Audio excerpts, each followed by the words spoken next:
Hello and welcome to the Southbound Sports Show. I'm your host, Richie Leahy, here with my co-host, Matty B. Summer started. Are you ready for 7-on-7s?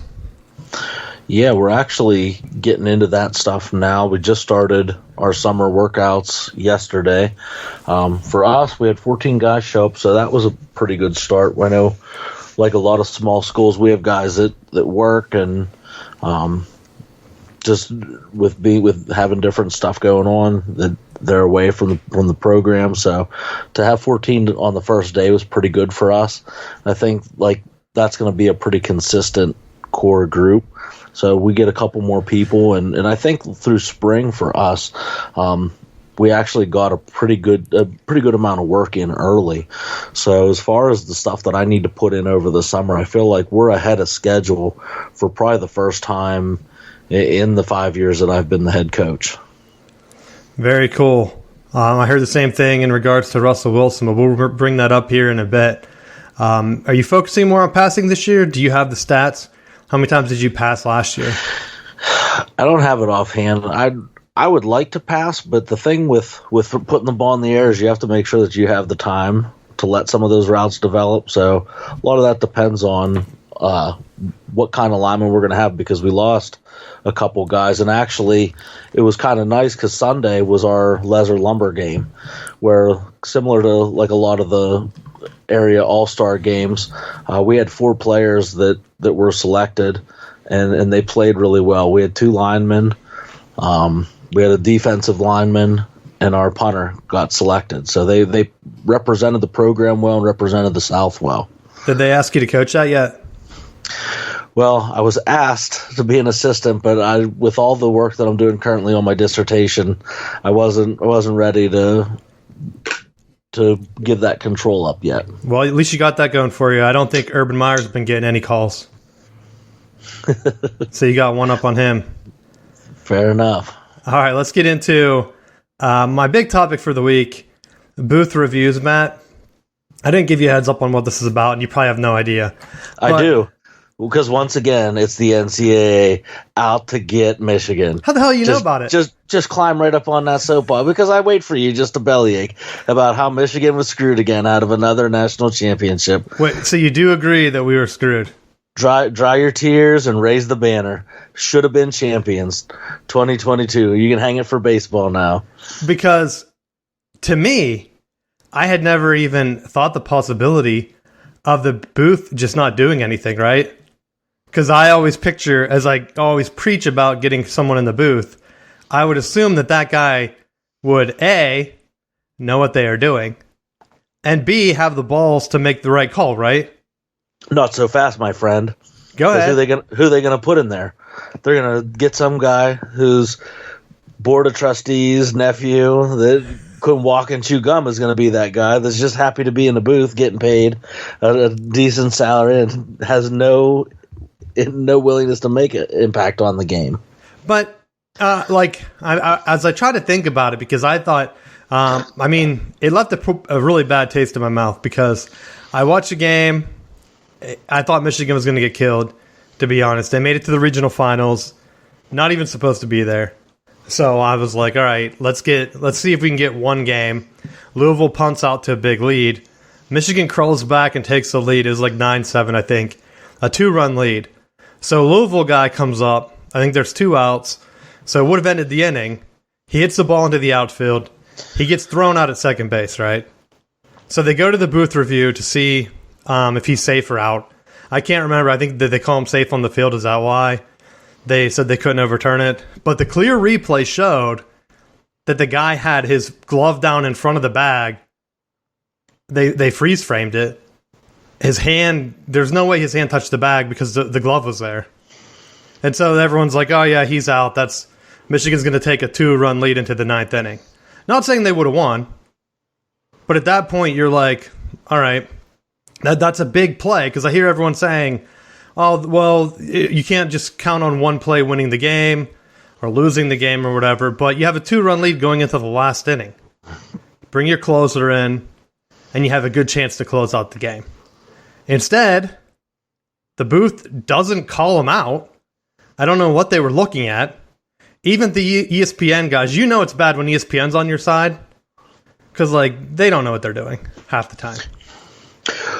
I was completely unrelated to this game, but I was thinking about it this morning when I was out on my run, that you have video games now where like you can see individual blades of grass and like these in-depth animations, and with as many high def cameras and all this stuff, why does every angle from every game that you watch, like you go to a baseball review, why does it look like a Nintendo like image that they're showing? Like, here's the slow motion replay, and then it looks like RBI baseball sliding into second. Like the technology just does not match up. And don't tell me that you either can't afford it or you're not willing to put it into place or you don't know what you're doing, because for as much money as these sports are generating, that should be the top priority of, we need to make sure that we're getting this right. And whether you're talking baseball, whether you're talking football, whether it's basketball, there's no reason in 2022 that you can't have the high-tech cameras placed all over the place. Like they had the camera view. That's the one thing that it's not like the Ohio State-Michigan game of years before where they were at a 30-degree angle on the first down line, and they were like, well, it's hard to tell with this weird angle we're at. It's like, yeah, why do you have that angle? Like, where's the sky cam? Where's the 18 other cameras that you have on the field? Because I know you do. And, I mean, kind of off topic, but have you seen the Pac-12 footage? So the Pac-12's been complaining in regards to football coverage by ESPN because for whatever reason, the Pac-12 has paid to get these high-def cameras into the booth, like into their stadiums as part of the Pac-12 network. I know we've talked about it in the past because the ACC schools had to do the same thing. That's why it took a while for the ESPN or wherever to start the ACC network, because like every school, I think other than NC State, they didn't have anything in place already. NC State already had a lot of the stuff, especially for basketball, because they share it with the Hurricanes. So they had all the cameras there. The other schools had to get them put in. The Pac-12 did the same thing. When ESPN shows their game, their guys bring these crappy cameras. So like if a game like Pac-12 at dark where it's like Washington State versus like Missouri Southern, it looks better than what ESPN is showing for like Oregon, Utah. And it's like, why? Like they paid to have all this technology, but ESPN's like, you know what? It's a lot of work for our guys to come in and use your good cameras. We're going to keep using these cameras we had from the 70s. Like, I think we filmed Woody Hayes punching that kid on these, so we don't want to get rid of them, right? They're nostalgic for our guys. Well, I mean, that's just it. Like, whatever the rationale for it is, I feel like it's inexcusable that you can't get, because it's not just from a viewership standpoint, but it becomes like trying to make the determination on some of those calls. Like, you can't even get a clear view from any of the angles that they're showing because it's all blurry and cut up. Like, I can see why a lot of those, like the replay officials, if those are the camera angles that they're getting, I can see why they don't want to make a call, because it's like, how can you tell? Well, I think it kind of is, and then you don't want to be on the hook for changing the outcome of a game, so it's easier just to say, inconclusive, mail it in. Well, see, that one, I thought they had the clear image. They had the still showing the glove down before the runner got there. I don't know how they could say, like, if they were using inconclusive as their thing. Like I said, I thought the game was a blowout, so I had the sound off. So I didn't hear the commentary till after. And to just hear everyone say, like, they're baffled, you would just think that they're calling them out. And like I said, you're 3 outs away with a 2-run lead. They talk about the robotic umps. Well, later in that inning, Louisville ties it. It's 9-9. And I thought they struck the batter out because he throws it right on the corner. And I don't even think it was close to being a ball. Like, it looked like that's clear strike 3. And the ump didn't call it. And I think that was another one where it was kind of like, all right, are we reviewing balls and strikes now? Because I used to be against it because I would hate that. But then seeing how this game clearly flips on 2 plays, because the next pitch, the batter should have been out. He hits a home run. and that's the difference in the game. It goes to 11-9, and that's the ending score. I think you have, if they get the first call right, Michigan's winning 9-7. Let's say they call it inconclusive or whatever. I don't see how you missed a strike 3. The game should have been tied at that point 9-9. Not saying, again, Michigan would have won. But if you're watching the game and you're going to tell me, like, hey, we have the athlete's best interest at hand here, we're making all the right calls, it's like, why are we even paying you? Like, why are we watching this? Like, you can't tell me with all these NIL deals that, like, hey, you should watch lacrosse. You're going to tell me that lacrosse has better officiating than this? Like, if you're going to be putting out this poorly officiated garbage, I'm not going to want to watch. Right? Like, I don't see how a casual fan that watches Major League Baseball, and I'm not even saying Major League Baseball has the greatest umps. That's why they're looking at robot umps. But it's like, what product are you putting out here? Can't get the cameras. It looks like garbage. I saw another game. I watched a couple of the games over the weekend because there wasn't a lot on. And I think it was like they were trying to see if the runner scored before the guy was tagged at first base, and they didn't have a camera angle on it. And I was like, why don't you have a camera angle on it? Like, to your point, I don't understand why you just can't have a steady cam always showing first base, right? Like, you have more footage of, like, people dancing at the mall because, like, 18 cameras, like, cell phone cameras are out. So cameras are cheap as hell.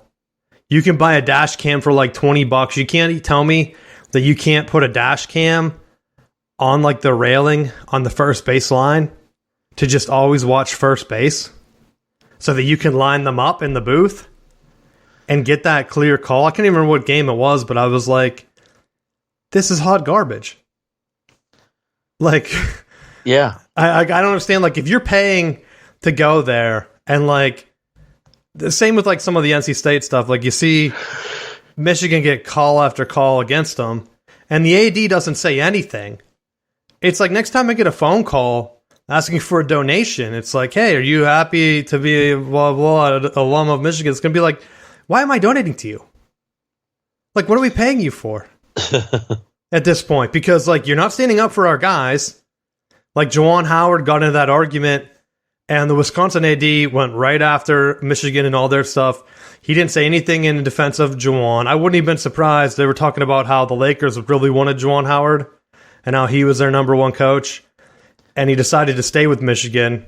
If I were him, after not getting any support from the school, it's like, publicly, like, why wouldn't you look at the Lakers, you know?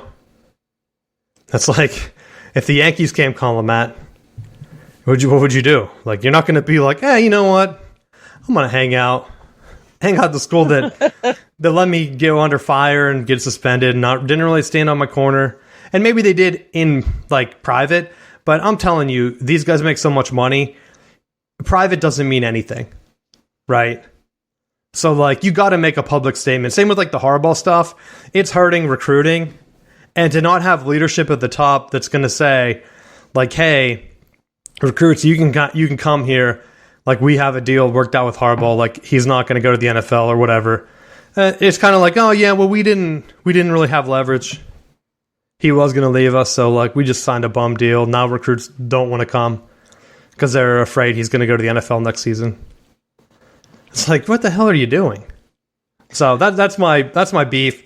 I honestly, like I said, I never thought that if they had indisputable evidence on video that they would make just the blatantly wrong call. And, like, to your point, they're setting it up where if it comes to the NFL and it's going to be close, they can just call it inconclusive. And we're not going to have any solution to some of these problems. Because, like, look at, like, was it the Jesse James touchdown against, like, the Steelers had against the Patriots? You go to replay, it looks pretty clear he has the ball and he's reaching across the goal line. And they're like, no, he was still trying to catch it. Well, they made that rule after that play anyhow. So, like I said, if they want to get a decision in, they can get any decision that they want. That's how you know that they screwed it up. because the rule change comes out immediately after. Just like you have that clear rule with the tuck rule. They knew they screwed that play up, and then they became the rule change afterwards. And, like, if you're looking at it, I don't even know what they would have to gain unless it was just like a local Louisville guy in the booth, which most likely it was, right? It's their regional.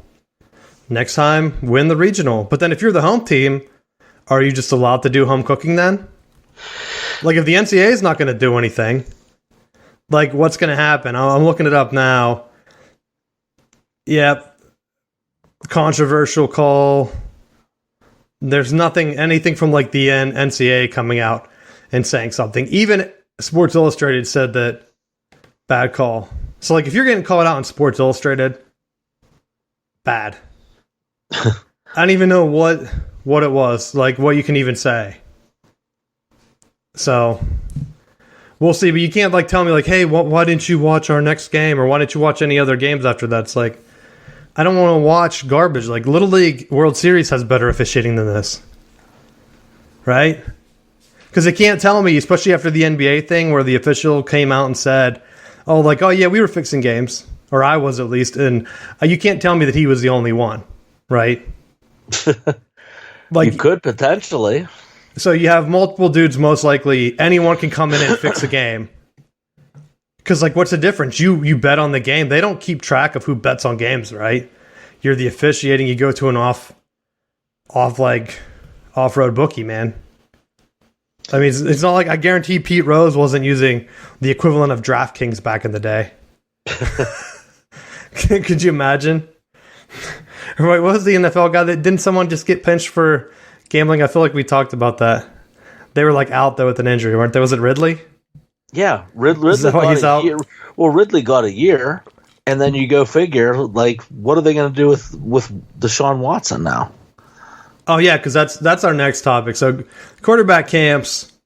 We talk about Watson, and he had one, was it last week? Now he's up to 24. Yeah, there are at least 2 more that came out since our show last week. And so, like, I honestly have nothing else to add. It's going to come down to, let's see what the NFL does. Because you can't, remember when they rolled, like, on Ray Rice and they were, like, really soft on him? And then everyone was like, like, I thought you were in defense of this. And then they were like, oh yeah, we're going to get really hard now because the public backlash was so bad. They're in this situation with Deshaun Watson. I don't think you can clear him if you're up to, like, whatever number it is. Like, at some point, where do they keep coming from? Especially if they were known to be, like, if they have evidence that they were, like, working with the team or, like, working with him.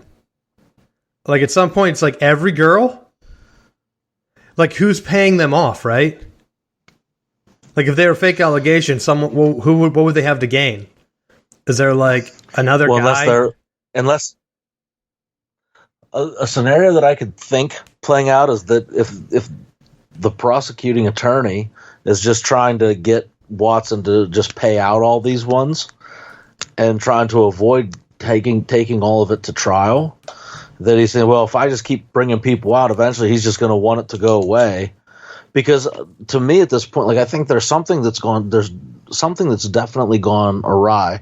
Because there's no way that you sign him to the contract that you do if you're Cleveland, knowing that it's going to go to trial and it's going to go sideways. Like, I think you kind of have those conversations prior to where you're saying, is that, like, you're finding out, is this going to be settled? Is there going to be any movement on it? Because you don't want that to be hanging in the public view from an ownership standpoint, where then people start just overly dissecting it because there's nothing else to talk about.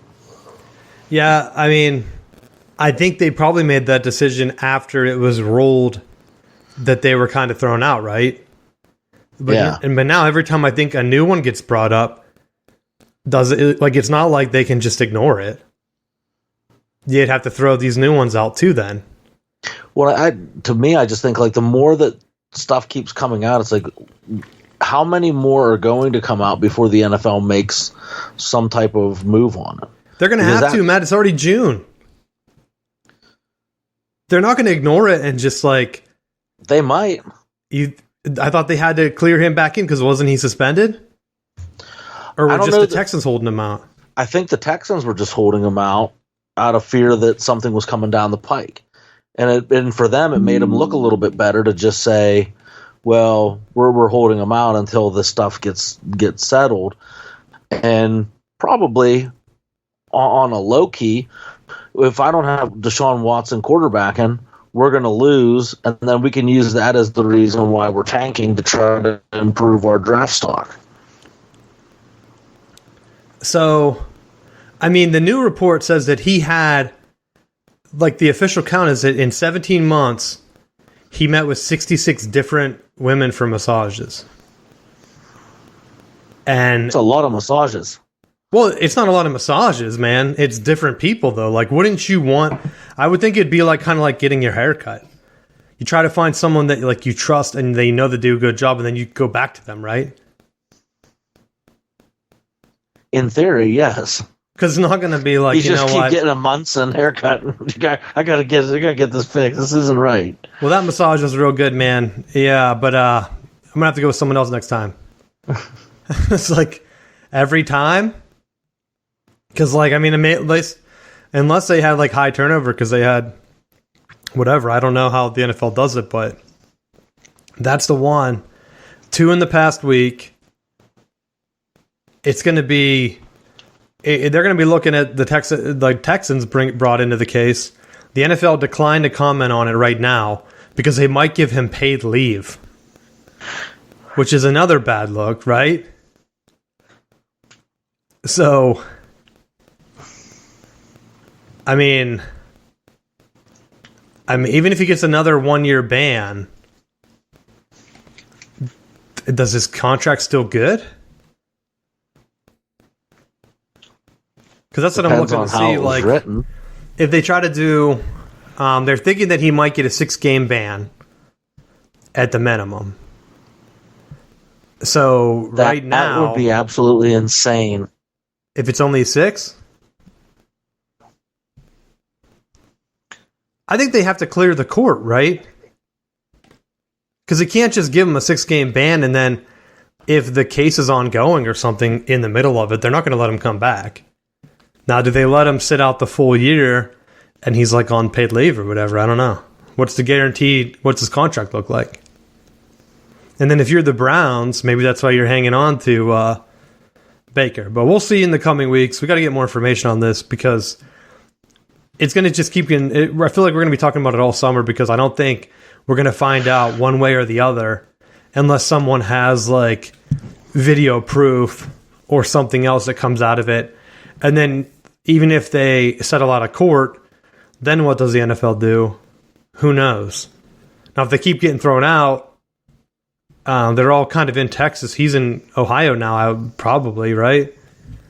So I know that might slow things down, too. But the other quarterback news I brought up earlier, Russell Wilson.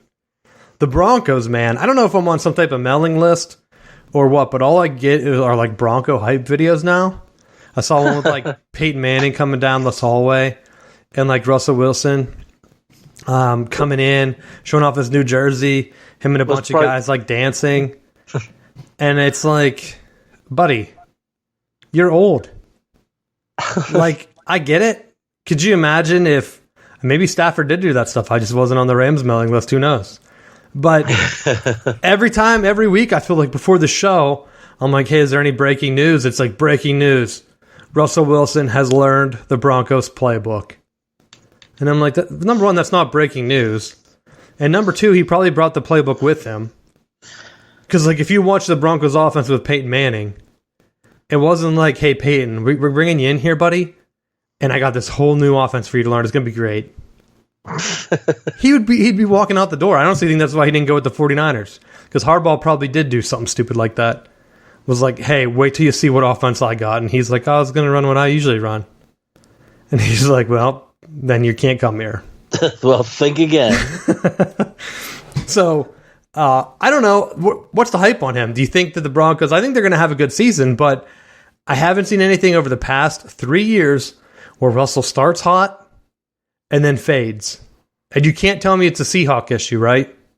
Because I've seen it with Ben Roethlisberger. I think when you hit a certain point in your career, unless you're really, really on your game like Tom Brady, and I mean, even Matthew Stafford was kind of falling apart there at the end of the year. And I mean, they very easily could have lost to the Buccaneers, man. They fumbled that ball late, and it was going to go to overtime where Tom could have got another pass. So, like, realistically, the only quarterback that, for however he does it, is Tom Brady at that age. So, what are the Broncos going to do different? Is playing at a different altitude going to give him an edge? Maybe that's what he's going for.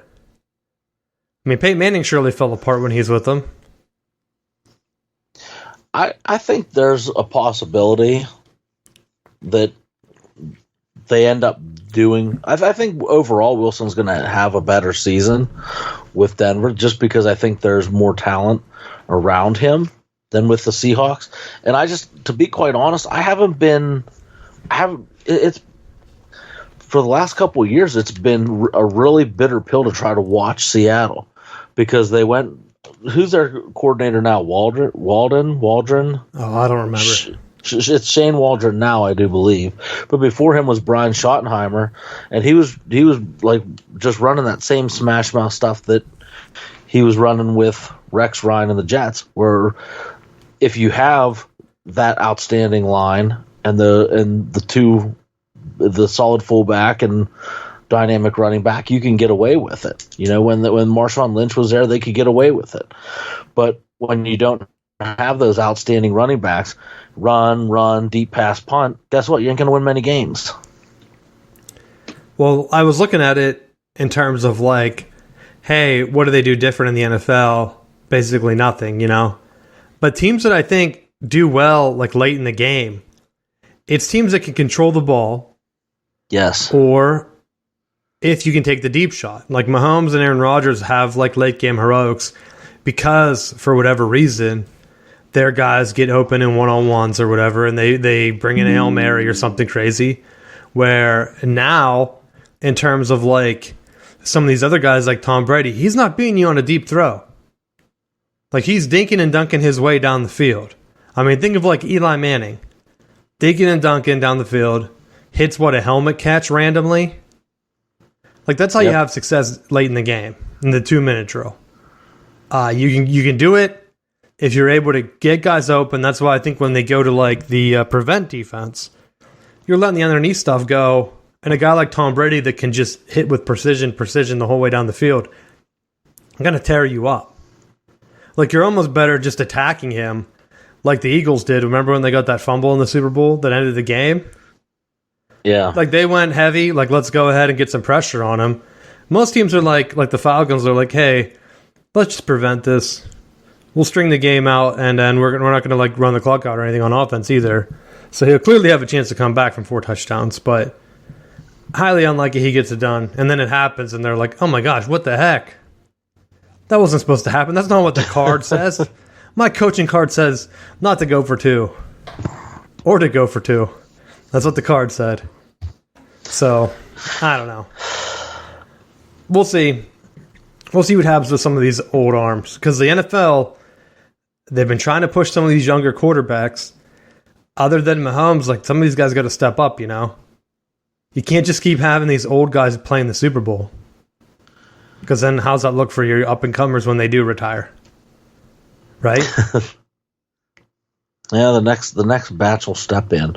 You know, I think when you look at the success of the league, it's the guys that, if you can have those higher completion percentages, regardless of who they have, like you see how McVay's offense moves people around with the way that with Brady orchestrating the offense, that you have a lot of motions where guys are in different spots. And I think that plays a lot more into this matchup game of trying to get, you know, your better receiver on their slower defensive player. And so much more of the game now has evolved to not so much the X's and O's, but who just is the better player and how do you get that person in space. And I think it is another element to the game that I think a lot of times where you see these older coaches play, it's like, well, the card says run this. We installed this as part of like there's a lot of coaches that were still descendants of the Walsh tree, where they're like, well, we run the West Coast offense, and the install chart says we're running this stuff, and it's the same. It's the same stuff that we've always done it this way, but they're not taking those next steps to evolve it and keep it going to meet what the issues are now. And that's what I think the defense, the next transition is going to be to some type of double spy, not on the quarterback per se, but kind of on like the biggest weapon. Because like, what was it, Chase for the Bengals, like running wild? And it's like, they're going to throw the ball to him. Why aren't you covering him? Right? Like, honestly, what are you doing right now? And then they're like, oh, well, like we got him in a good spot here. And then it's like, yeah, but he's wide open. He's doing all this other stuff. Like, just put someone on him. He's clearly staring that guy down. And that's the one thing where you hear people like, well, in college, they're always staring their receivers down and it's easier for the defense to cover. And it's like, bro, I'm watching that in the NFL. They're just not covering them. Like, I know who's getting the ball. Like, if you watch Patrick Mahomes, I think was it this year where like what you're seeing now? Go ahead. Like you were saying, you have the Chiefs. You have Tyreek Hill stretching the defense. You have the Vikings with Jefferson stretching them deep. You have when Godwin was healthy with Tampa Bay, and Antonio Brown before his quitting meltdown. Like, you have those guys that Chase with the Bengals, that they're going to stretch the defense vertically. They're going to take them deep, and that going in, a lot of times those guys are going to see double coverage. They're going to have someone covering a man-to-man with help coming from somewhere else, whether it's over the top or underneath. Like, they're going to have it where they're covered twice. What the quarterbacks have to do now is they're seeing those guys go deep, where's the underneath guy that's in one-on-one coverage, and how are they taking advantage of it? Because Brady's made a living doing that, where everyone's so focused on Gronk that then Edelman gets up when he was in New England, and everyone's so focused on Godwin that Evans and the tight ends and all those guys run free down the middle of the field. So I mean, it's not a new concept, but it's how our coach is willing to exploit that, and how do they game plan it so that the quarterbacks are willing to make those plays. Because on the flip side, you have where Roethlisberger had guys that different people, like Claypool was supposed to be that vertical guy, and AB before him, and those different guys that they have someone deep, but then it's like our check down is just throwing another shuffle pass to Najee Harris. Give him like 50 carries a game, 50 touches a game. Yeah, but that worked with Bell. And then, I mean, I think some defenses, though, like you brought up the Bengals, weren't they the ones that beat the Chiefs? I feel like in practice, they have to know, like, hey, we can shut down Chase if we do, like, this coverage. Because, like, Mahomes, for as great as everyone says he is, he was still trying to feed the ball to Hill. And I remember that game, like, the commentators were like, well, just wait till Mahomes, like, turns it on here. It's like, buddy, he's been trying to turn it on. They're just taking Hill away, and he doesn't know what to do. So, like, I had zero confidence in the Chiefs winning that game, and it turned out that that's exactly what happened. Like, they tore him apart, took his number one away, and then he wasn't able to make those reads. So at some point, I'm wondering, like, now that he's completely gone, are we going to see him just start to slump? Well, and I think the next step, like, offensively, is it's not so much the pocket passing. It becomes the quarterback scrambling. That becomes that next evolution in the NFL, because I think you have these more mobile quarterbacks, and with going into more 2x2 or 3x1 or empty sets where there's no running backs, send everyone deep, and then when you're forcing people to play all this coverage, if you have a quarterback that can move, and I think that's where you'll start to see like the Josh Allens and the Mahomes and hell, even Burrow with Cincinnati and Lamar Jackson, like they can move their offenses down the field more, because you have to keep people committed to the quarterback plus the coverage, and as soon as you start manipulating that, now you have the potential for big plays. That's what I'm hoping that we see more of, is a movement in the offense. Because like you see sometimes in college where they bring the shifts and they get the simulated rollout type stuff. You don't really see that so much in the NFL. And I think that that's the one thing where you get these more mobile quarterbacks coming into the league. That's how they're brought up. Let's see how that affects the defense a little bit more. Because if you're just staring down a receiver and then that guy's gone, like look at the Packers this year, the Chiefs this year, who else had a receiver move? Then the Cardinals, they had one of their guys go. I know Hopkins is still there, isn't he, though?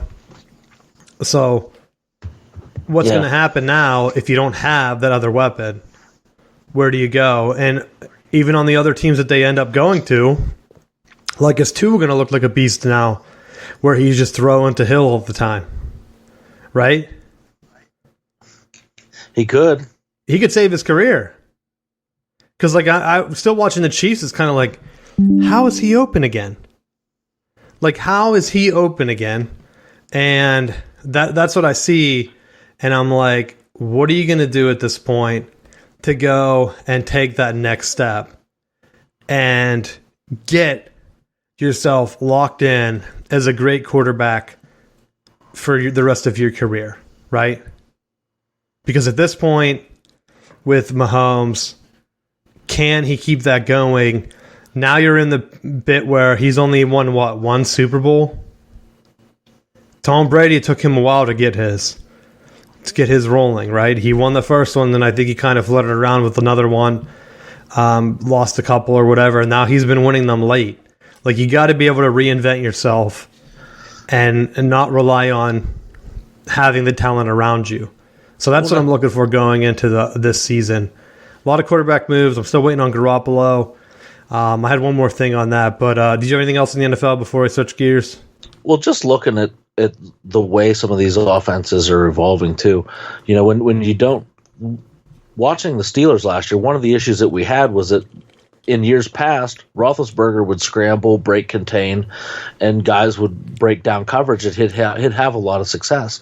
Well, when you know he's standing there at 285 and just standing there, like he was a stationary target where people could just tee off with their blitzes and pressures and get to him. Where if you start to do, like, they had the screen game in their offense, but I think the other thing that could have helped, and I think it's going to help Trubisky or whoever is going to be the quarterback for Pittsburgh, is changing the launch point. So if you're every time you're passing, you're play action and you're just standing between the guards, you're going to get whacked. If you can do some rollouts or some sprint outs where you're setting out, like running to the left or running to the right, and you're changing where you're going to be. Now you're going to hold defenses a little bit more accountable, because if they're constantly bringing pressure and they guess wrong, you're going to burn them bad. So I think that's something that should be to the Steelers' advantage going into this season. And that's going to be on the play calling. I want to see a shift in that. I don't want to see the same offense garbage they've been running with Roethlisberger, because obviously it hasn't worked. I know they put up numbers and stuff, but they haven't been able to sustain a drive. They haven't been able to run the ball. Is it going to be a clean slate? Who knows? But we'll see coming up. The last thing I had for the NFL is Garoppolo. They're having him sit out the mini camps for the 49ers. And I wonder if he's going to end up playing the full season for the Niners. Because, Matt, I noticed something as we get into like the NBA Finals and the Stanley Cup here. This could be the year, Matt, of teams that I grew up liking as a kid, right? So the Braves won the World Series. No one ever would have expected that last year. And the Celtics are, 3 games away? They still won on the road. And the Avs, man, made it back to the Stanley Cup Finals. And I didn't really have that much of a hockey team. But the Avs are definitely up there with the Red Wings and the Penguins. Because, like, back in the day, there weren't that many hockey games on. So you'd watch, like, the Penguins at 7 or whatever. But normally, I'm playing sports or whatever. I'm not getting in till late. So if I was going to watch a game, it's one of the West Conference teams, right? So either the Red Wings or the Avs were on. So I remember being a big Joe Sakic fan with Patrick Waugh. And so I'm telling you, Matt, keep an eye out. Because if the Avs win and the Celtics win, get your future bets on the 49ers. Because they had my guy Steve Young back in the day, only one of the big-time left-handed quarterbacks. Probably the best left-handed quarterback, right? Am I forgetting anyone? Mike Vick. I was going to say Mark Brunell. Scott Mitchell. So the best left-handed quarterback, Steve Young. So that was my guy right there. Him and T.O. So I love T.O. so much because they had Jerry Rice. Of course, Jerry Rice went to the Raiders. So I was like, what are you doing? Stick with Steve Young. And then he had too many concussions, and then the Niners fell apart after that. But if you want to get those in, like, it's kind of freaky, Matt, that it's lining up that all those teams that used to be on TV in the 90s, now they're starting to win the championships, baby. Celtics not too much, but Pittsburgh didn't really have a basketball team. But watching that finals game, I called it on the show last week. They have to hit threes, and then I watched the first game, and it felt like they hit 10 threes in a row in the fourth quarter. It was unreal because they were down like 10, and I thought, oh, here we go. They're not going to be able to keep up with Golden State. And then they're leaving Al Horford open. He's hitting back-to-back threes in their face, and it's like everyone's hitting a three. And at that point, Golden State couldn't do anything. They just threw it into Steph Curry and let him go. And they bottled him up. And it was kind of like what I was talking about with the NFL. Like, the NBA's in a weird spot where they're turning it over to the superstar. If he's getting shut out, the Celtics, on the other hand, are just passing the ball around. Everyone's hitting threes, which is unrealistic every game. But I said it going in, it feels like when the Celtics just hit threes, they have a great chance to win. Now, can they continue it? Who knows? Probably not, right? It's not like Golden State has guys that are known for shooting threes. Celtics just have a bunch of random dudes. And that's even a fan saying that, right? Like, as much as I like Al Horford, if I was picking a guy to shoot three-point contest, I wouldn't be like, Al Horford. Like, that's my guy, I don't even think I'd pick any guy on the Celtics. I mean, they've been kind of bottling up Tatum, and I think he needs to step up if the Celtics are going to win. You've been billed as a superstar. Celtics had you. They're talking about how you're going to be the future. You're going to be the future. Like, at some point, you have to just start doing it. Like, you're the superstar. Show it in the playoffs. Don't pretend like, hey, I'm a regular season hero. Like, yeah, you could dominate some of these poor teams in the league. But now's your chance. Horford's given it his all. I think it's his first finals, they said. So I would love to see him get it. But keep an eye on it. Make sure you heard that first. If they're hitting threes, I would hate to gamble on this series. Because, I mean, hell, the Celtics could get swept the rest of the way and go 1-4. They could very easily turn it on. That second game wasn't very high scoring, And that's the one thing, like, if both teams are shooting cold, I have to give the Golden State Warriors an edge. Just because I feel like Steph Curry is going to be the best pure shooter on the court at that point. Yeah. And why not keep it rolling? Like, if there's going to be a guy that you want taking a shot in the entire league right now, I think it still has to be Steph. So to have that on the opposite side, but to see Al Horford step up in that first game, he was excited to be there. Now you got to get it done tomorrow at home. I'm hoping they can pull it off because that would be crazy. And then, like I said, keep an eye out there because on the hockey side of things, you would think, I thought Edmonton was going to give him a real chance. No. Shut him down. The Avs, I mean, they looked like they were going to be close a couple years ago. And I thought that they had the talent, and they haven't been able to put it together. And the Avs, but at my advanced age, Matt, I really don't watch too much West Coast sports anymore because I'm falling asleep. Fair enough. The only games I watch are college football. Pac-12 After Dark, they call it, or whatever. I said it earlier in the show. That's the only game I watch is normally the West Coast, and that's usually football on a Saturday because that's the night I can stay up. And normally it was whenever Mike Leach was there. Now it's like, do I want to watch some random guy that's not coaching because COVID? Like, no. Don't care. The Rangers were up 2-1, which surprised me They're losing right now tonight, which could tie the series. But they jumped out the 2-0 lead, and I thought, if they just run over the Lightning and knowing how close the Penguins were to beating them until Sid got hurt, that would just make me feel sick, you know? Because I think a Penguins-Avs series would have been sweet for me. Like, that would have been a great one to watch. But now it's like, do I really want the Rangers to go there? No. I don't want New York to really win anything, to be honest. Do you? No. No, it's like, oh, come to New York. It's great. There's so many people here. It's like, yeah, well, why would, if you're going to New York, why would you go to any sporting event? Like, there's so much else that you're supposed to be able to do. Like, leave the sports for small towns that used to have steel mills and stuff like that, right, Matt? Exactly. Yeah, they have a river where 3 rivers just randomly meet. Like, that seems like a great sports town, I would think. It's clearly a good place to just put stadiums. Or that team, or a city like, it's a little bit like you're born up north, but you want to go south, but you're still afraid of the heat. So, like, right in the middle of, like, North Carolina, say, like, that's a pretty good area, too.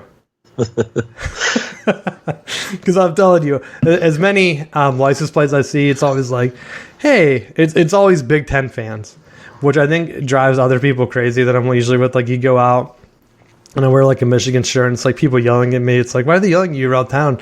I wear my Duke shirt and I never get anyone talking to me. It's like, buddy, they see you all the time. Like, they see Duke fans all the time. Now it's like, you see these Ohio State guys. You're like, why are you wearing that Ohio State shirt? Get out of here. Go further south. Shouldn't you be at Myrtle Beach? So, what do you think? Do you think because I still think Tampa Bay gets it done. What do you think? I think it's a pretty balanced series, but I do think the Avs have a chance to get it done. The NHL, though, like I said before, it's such a weird league because they just pride themselves on just beating the crap out of the best players. So I think as long as they can keep themselves healthy, I think they got a really good shot. I don't really have much other than that. Just my conspiracy theory on 90s teams lining up right now, Matt, and possibly getting, because when did the Braves win? 95? The Avs had to win right after that, right? I know the Red Wings won a bunch of times. Didn't they win it? Weren't they like going back and forth? I'll look it up. Well, the Red Wings they won a whole slew there because they had a pretty solid core group with Yzerman and Zubov and not Zubov. The only team that, like I said, kind of sticks out would be Boston. Like, they weren't really a 90s team. But how could you be with Jordan, right? Again, like I said, though, Pittsburgh didn't have a basketball team. It's not like they were showing Cleveland on TV until LeBron got there, right? That's what always cracks me up. When LeBron came into the league, a bunch of people I knew started wearing, like, Cavs shirts, and I'd be like, where'd you get that Cavs shirt? Like, you never even watch a Cavs game in your life. And they're like, no, that's my team. I'm like, when? They're not even on TV. Like, ever. So, the Avs won in 96. Did they only win one? Oh, no, they won again in 2002. Or 2001. So I guess they only won one. I feel like they won a bunch. I guess the Red Wings won 3 in that same time span going to 2002. But that would have been the exact year. Because if the Braves won in 95, the following year, that would be the Avs, right? I don't know how NHL numbers these. Yeah, it would have to be that. The 2000, or it would be the 2022 Stanley Cup. And the Braves championship last year would have been the 2021 World Series. So if you're going to put your bets in, bet on the Avs, because that's a freaky coincidence, right? I noticed it right away. Get your starter jacket out. I think that they swept them. Right? 4-0, the Panthers, Florida Panthers. Because, like, no one wants a Florida team to win either.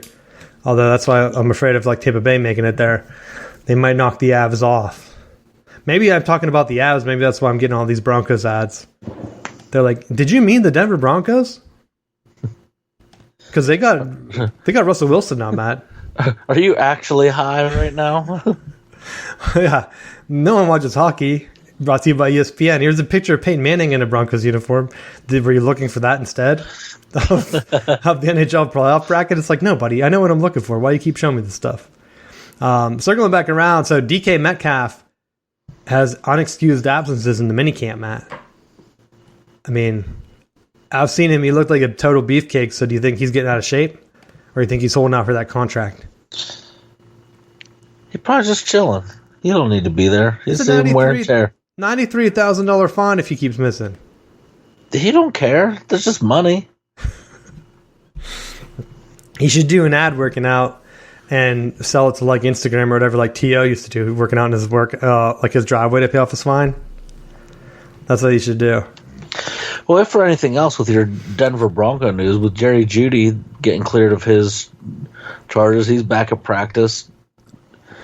So that's all it takes for Deshaun Watson, I think.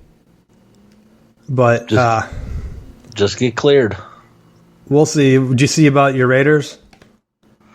I don't know how you feel about them after the Gruden thing, but Derek Carr said that Kaepernick would be a great fit for their offensive system. Well, I was thinking this. I'm curious to see how well Devontae Adams plays, because he's made himself a career playing with Aaron Rodgers, and I know that he was teammates with Derek Carr in Fresno State. So it's like, is he going to maintain that high level of performance in Vegas, or is he just going to take in the shows and just mail it in? I'm going to tell you a brand new series coming to Disney Plus, Matt. It's about how Colin Kaepernick gets his revenge, where Derek Carr gets injured midway through the season. Adams is playing at such a high level that Kaepernick comes in and he's running the ball. They're just trying to block him out. He's not really making connections, and then all of a sudden he's throwing deep, like he did at that Michigan tryout, Matt, where I know he made a couple bad deep throws, but now Adams is there bringing them in. It's a 3-part series, and it ends with them winning the Super Bowl. And Kaepernick comes out, and then he starts recruiting for Michigan because Jim Harbaugh's there. And they start bringing in top classes, and then Harbaugh wins the national championship. And then the credits roll. That's the end of the third part. Well, the end of the third part, they raise their banner. We almost got there. 2 national championships, right? Almost got there. That's the second and third part. The second part, Kaepernick comes into the Michigan, starts helping out a little bit. Because like the NFL's like, whoa, we can't have this guy come. And then, of course, after that first Super Bowl, he retires on top like John Elway.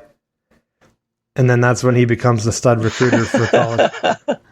Why are you laughing, man? That could be a real thing that happens. That could be a real thing that happens. Maybe you are on that California or that Colorado weed. Matt, I have to tell you, the dates line up. Because if the Avs win this year, you knew what happened in 1997 with Charles Woodson, right? A national championship. So if Kaepernick wins it this year with the Raiders, and then he starts recruiting, like I said, and then Michigan wins theirs next year, get those future bets in. I bet you can probably make a pretty good bet on that. Even if Harbaugh leaves or whatever, some first-year coaches win national championships, right? I'm sure some do. Depends on who it is, right? Right, Matt, I can only go with the math here. If the math say it's going to happen, I have to believe it. Just keep wearing that aluminum hat. Because, wait, when was the Tim Biakabatuki year? Is that 2015? Or 1995, I mean? Because I would have lined up. I was going to say, for 15, you really are high. I was in the 90s. No, that's what I'm saying. Is it 1995? Because look that up, because that could line up. Because Hashawn Haskins ran over Ohio State this past year, the same year the Braves won the World Series. I'm telling you, dates are lining up. I know this is my summer off-season topic, but I've been sketching it out, Matt. I've been drawing parallels here. I'm going to look it up real quick, but I'm thinking that that's the game. Because at 1996, they were also ranked number 1. Yep, 1995, Braves win the World Series. That means we're only 2 years away from a Michigan national championship, Matt. Write that down. Also, go get yourself a Powerade, and I think you might be suffering a heat stroke. Hey, you say that now, but when those future bets cash and the Avs win the Stanley Cup, and people are sending me thank yous because I would really appreciate that. Just send me a little bit of your winnings, as like your man, your go-to guy. That's all I ask for giving you these insights. And then when those Michigan ones cash, Matt, then you'll be like, holy shit, I should have been in on these. And I'll tell you, listen to the Southbound Sports Show. Go to the website, southboundsports.com. Come in, tell your friends, subscribe. Tell them you're getting great math things here, because I can only go by the numbers, Matt. I can't make these up. If I would have told you that the Braves would have won that World Series, what was it? Wasn't it like a certain many years ago, 20-something years ago? Or was it only like 15 or 17? I don't even know. But I'm telling you, some type of anniversary. The stars are lining back up. Avs are going to win, and then Michigan's going to win the following year. Until it doesn't happen, I have to believe it. Fair enough. You got anything for the final bell? I'm happy for FSU softball coach Lonnie Alameda signing an extension, keeping her at Florida State. She's doing a great job with the program. Took them to the national championship. Has won the national championship. Glad that they're keeping her at home. What about their baseball team? You guys weren't close enough for a controversial call like that? Well, we were dancing once again. Made it to the series. Knocked out again. I was going to tell you until the Michigan thing, just because at first I'm like, well, Michigan's going to lose. Like I thought it was going to be a blowout. So the number I was actually going to bring in, did you know Florida State is a team with the most appearances without a national championship in baseball? They're like 44 consecutive years making the tournament. Like overall, I think it's like 50-something chances. Oh, I know. For 50. It's insane. And it's not from a lack of talent. Like they have that's I think that's almost as frustrating as you look at how well they play at times, and it's like, and then you get to the tournament and you just completely lay an egg. You know, not to rub salt in the wound, but you know, Michigan has 2 national championships. It's not even a baseball state, Matt. Poor weather up there. Half their games, they showed a highlight during the series. It was snowing in that highlight. Back in 1901 when they were wearing wool caps and 3/4 of the teams weren't playing. What are you talking about? We were in the national championship finals 2 years ago. 2019. What are you talking about? I can't remember when Florida State was there. They're there. They just didn't win it. Like I said, go to southboundsports.com. Tell your friends. I got some great insights. I'm telling you, things are lining up. Celtics might win the championship this year, but I'm sure the Avs are going to, because that's how the things line up. And don't be surprised. Don't be surprised if things keep going. The only downside to that, you know, that 1996 year, Matt, Ohio State was ranked number 1 until Michigan knocked them off. I think that was it the Eddie George year. So we don't want that result. We don't want Ohio State anywhere near number 1, but another win over them would be nice. So hopefully I'll have to talk to some psychics, you know, get those good vibes. But I'm telling you, the Avs, I don't know if they're going to sweep, but I think they're going to win the Stanley Cup this year. Get those bets in, and make sure you give me a cut. I'll see you next week.